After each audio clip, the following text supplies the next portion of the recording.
Let's set up a new employee or user within ServiceMonster. To do this, click on Settings on the left-hand side menu. Underneath Management, select Employees and Users.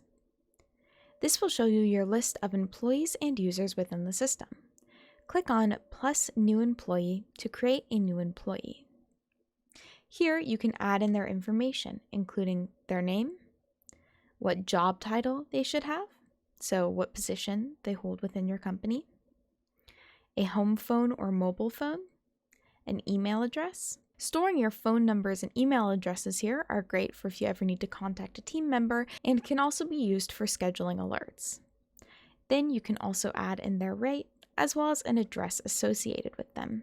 In the employee description, you can add in a description for them. You can also upload a photo. A link to this photo can also be added into your templates. So if you ever want to send your client a photo of the person they're going to be working with, be sure to upload that photo in here. Underneath that, you can adjust if they are a technician or a sales rep.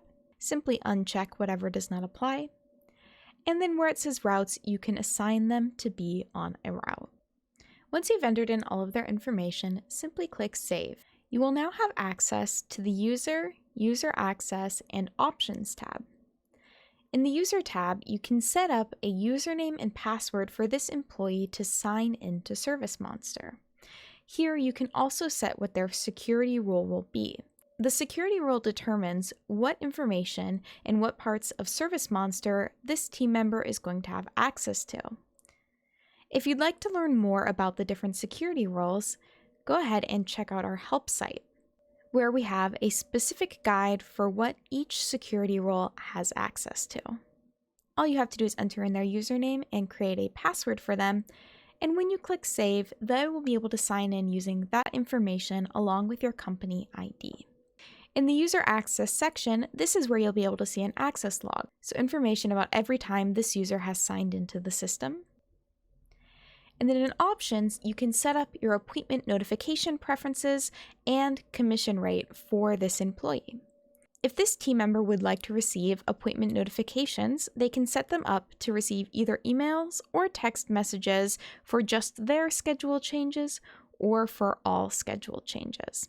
You'll be able to select what phone number they should be sent to as well, and the email will be sent to the email address entered in the Details tab. For commissions, you can select any of the commission rates that you have set up in the system for their technician rate or the rate that should be applied if they are the sales rep on an order.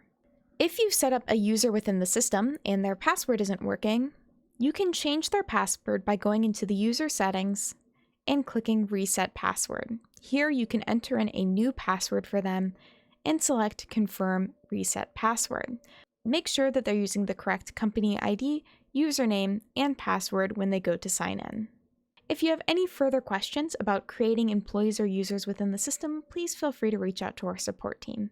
Thank you all so much for joining me, and I'll see you all next time. Bye-bye!